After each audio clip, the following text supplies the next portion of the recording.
ցանկանում ենք փաստել հետևյալը, այդ փորձագետի բնակարանի խուզարկությունը տենց չի, որ տենց գերկարևորություն ուներ քննչական մարմնի համար։ Տեսեք, ի սկզբանե ես ասացի, որ իրենք հակված են միայն մեղադրող բնույթի ապացույցներ ձեռք բերելուն եւ դա հիմնավորված ու փաստարկված ու ապացույցված է։ Փորձագետի տունը խուզարկելը եւս մի հավելյալ ապացույցի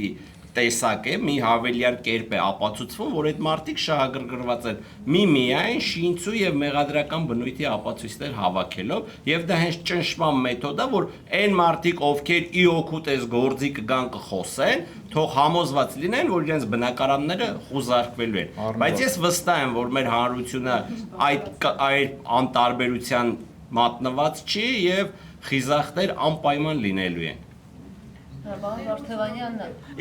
Իսկ ապօրինություն թույլ տված անձինք անպայման պատասխանատվության ենթարկվելու են։ Մենք բոլորի հետևից տարիներ էլ անցնի անպայման գնալու ենք եւ թակելու ենք իրենց բնակարանի դուռը, որպեսզի նրանք գան եւ պատասխան տան, թե ինչի են կատարել այդ ապօրինությունը։ Մենք այս մեր մամլու ասուլիսների շարքը երբ որ սկսվում էր, մենք հաճախ էինք բոլորին կոչանում ձեռնպահ մնալ ապօրինություններից, բայց երբ որ մի հատ փոքր ապօրինություն ես անում, դու արդեն ոնց որ իրենց գերին ես դառնում, դու ստիպված հաջորդը պետք է անես, որ կարողանաս հաճոյանաս, հետո այն